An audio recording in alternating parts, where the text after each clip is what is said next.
मुझे अब तक पता नहीं चला कि आखिर महाराज ने बुलाया क्यों है। मुझे तो ऐसा लग रहा है कि जो बातें उठ रही है ना वही सत्य है। महारानी सीता का त्याग कर चुके हैं महाराज, वही बताने के लिए बुलाया गया है।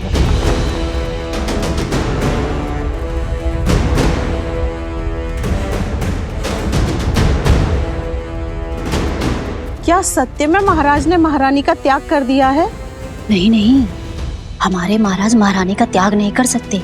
अब बस उस वस्त्र को दंड देने की बात होगी जिसने महारानी पर सत्य किया है। अरे बहना, धुआं उठा है तो अग्नि तो कहीं ना कहीं होगी ही ना। मुझे तो लगता है सारे नगर में दंड रोपित किया जाएगा। महारानी के बारे में कैसी कैसी बातें फैल गई हैं।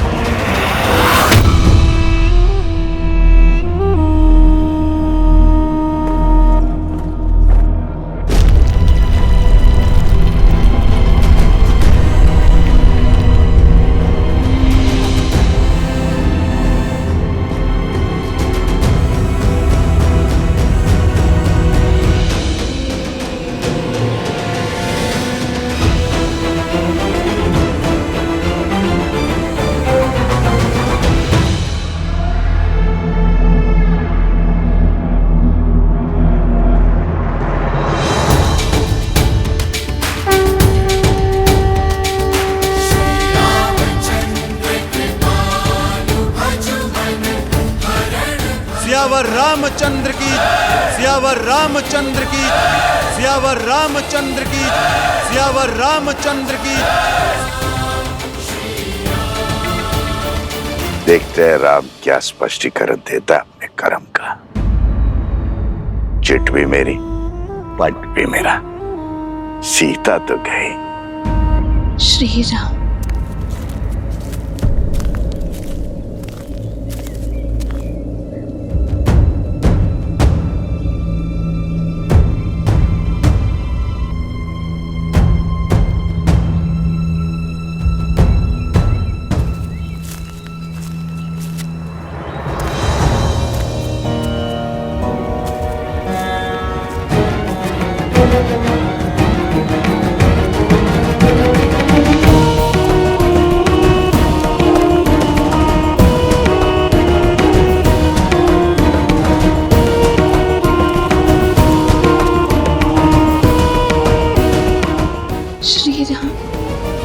इस भूमि पर सबसे अधिक पूजनीय होती है नारी, क्योंकि नारी के त्याग की कोई समानता ही नहीं। अपने पिता की छत्रछाया में अपनी मां की ममता को त्याग कर अपने पति के वंश की वृद्धि हेतु वो उसके घर आती है। भविष्य को जन्म देने के लिए अपना सत्व, अपनी शक्ति बलिदान कर देती है। फल देने वाले वृक्ष भी सेवा मांगते हैं, समय पर खाद, सिंचाई, देखभाल मांगते हैं। एक नारी अपनी पति से, ससुराल से, समाज से केवल मित्रता और सम्मान की आशा रखती है, पर उसे यह भाव भी नहीं मिलता। पत्नी अपना समर्पण, अपना अस्तित्व, अपना सर्वस्व पति के चरणों में अर्पण कर देती है। पग पग पर अपने पति का साथ देती है। पति राजा से रंक बन जाए तब भी उसका साथ नहीं छोड़ती। वनवास के हर कंटक को अपने पति के साथ सहती है। महाराक्षसों और राक्षसों के कारागार में जीवन की हर असहनीय कष्ट को भोगते हुए भी वो अपने पति के प्रेम की रेखा नहीं छोड़ती।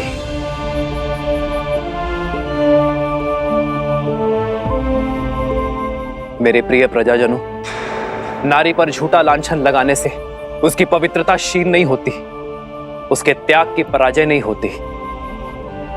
पराजय तो उस पति की होती है जो अपने पत्नी के त्याग को उसका समुचित स्थान नहीं दे पाता।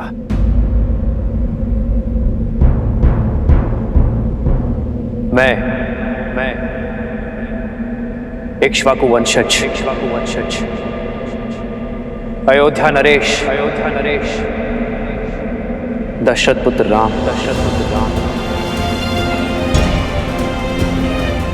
रघुकुल का मुकुट सर पर धारण कर आज आपके सामने खड़ा ये स्वीकार करने के लिए कि मैं पराजित हो गया।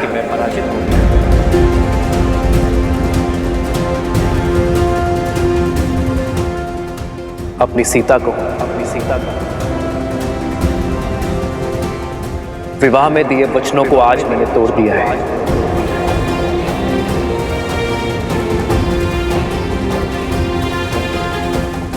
रावण के देश में जाकर अपना शौर्य दिखाकर मैंने सीता की रक्षा की, किंतु अपने ही अयोध्या में फैले कुविचारों के दानव से, संदेह के व्यू से मैं अपने प्रिय पत्नी की रक्षा न कर सका। आज राजा राम की विजय के लिए राज सिंहासन का कर्तव्य निभाने के लिए आज मैं अपनी सीता को अयोध्या से हार बैठा।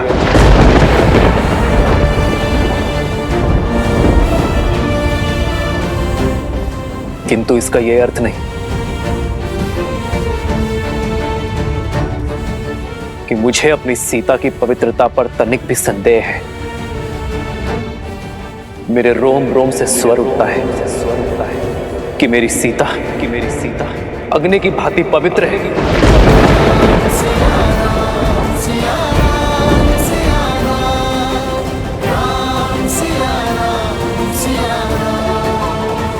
विचित्र है ना, जिसकी पवित्रता की साक्षी में स्वयं अग्निदेव खड़े रहे, उसका ये निष्ठुर पति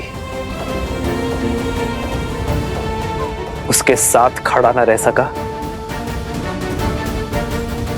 जिसने संग वन में गमन किया।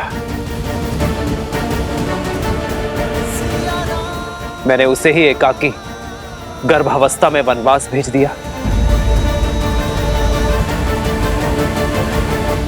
मेरे स्वर्गीय पिताश्री महाराज दशरथ ये कहा करते थे कि सिंहासन यज्ञ वेदी के समान होता है,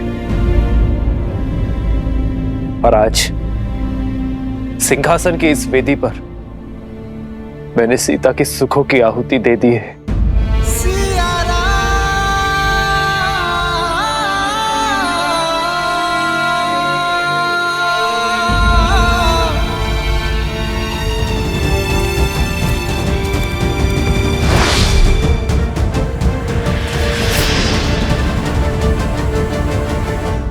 कौन है आप सब?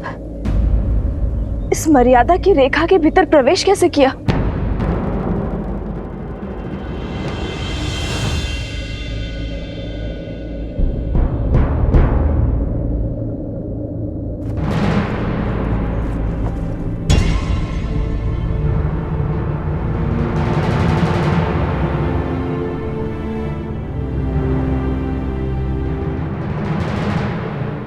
पर अब कुछ नहीं हो सकता, धनुष से बाण निकल चुका है। ये धूल देख रहे हैं आप, ये धूल एक ही क्षण में उड़ जाएगी, वातावरण में समा जाएगी, आपके श्वास में बस जाएगी, किंतु इस धूल के प्रत्येक कण को कोई पुनः एकत्रित नहीं कर पाएगा। वैसे ही मिथ्या संदेह में कहे गए शब्दों को मिटाया नहीं जा सकता। मेरे राज्य में फैले कुविचारों को, राक्षसी सोच को मिटाने का प्रण दिया है मैंने मेरी सीता को। इसलिए मैंने सीता के साथ वनवास धारण नहीं किया। आज अयोध्या के मनुष्य जीते, पर मनुष्यता हार गई।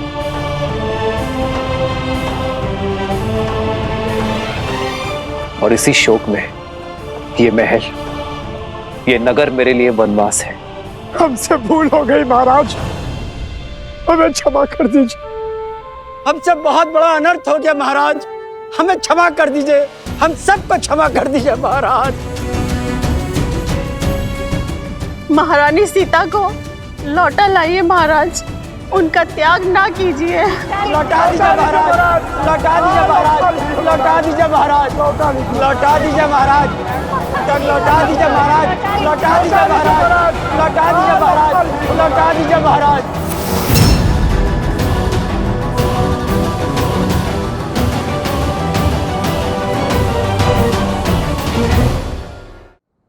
किसी राज्य में अधर्म प्रवेश कर जाए तो दोष राजा का होता है। मैं अपनी प्राण शक्ति के बिना रहूं यही मेरा प्रायश्चित है।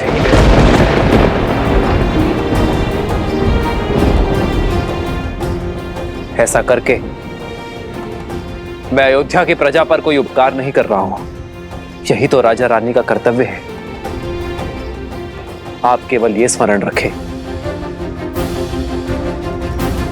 कि बुरे विचारों की औषधि शब्दों में नहीं, आचरण में है। इसलिए आपके राजा तथा आपकी रानी ने अपने आचरण से प्रमाण देने का निश्चय किया है। जो धूल बिखर गई है, उनके कणों को पुनः एकत्रित नहीं किया जा सकता, किंतु भविष्य में वो धूल फिर ना उड़े, इसका प्रयत्न अवश्य किया जा सकता है। भूल सुधारी जा सकती है, पाप नहीं। पाप से केवल सीख ली जाती है। आपके हृदय में जिस संदेह ने प्रवेश किया है, अब उसका त्याग कर दो। अपने भीतर बस रहे अधर्म का त्याग कर दो। यदि एक महारानी के बलिदान का प्रायश्चित करना है, तो समस्त अवध राष्ट्र में ज्ञान और मर्यादा का विस्तार करो।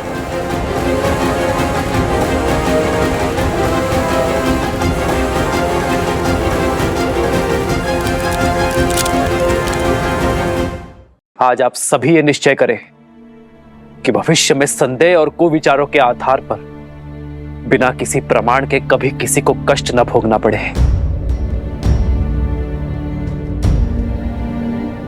अपने अपनों से विरह की पीड़ा ना सहनी पड़े।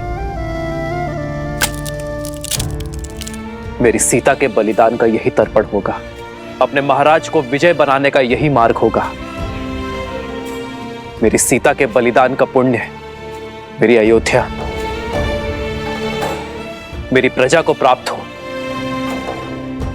बस यही प्रार्थना ये राजा राम ईश्वर से करता है।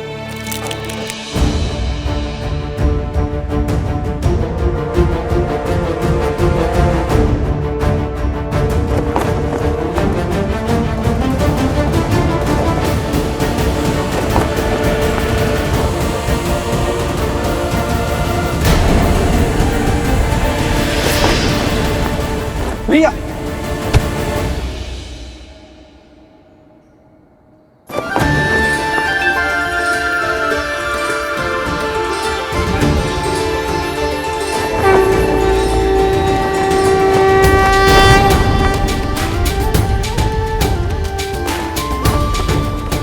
आप सभी निश्चय करें कि अयोध्या का यह ध्वज धर्म का प्रतीक होगा। सियावर रामचंद्र की, सियावर रामचंद्र की, सियावर रामचंद्र की, सियावर रामचंद्र की।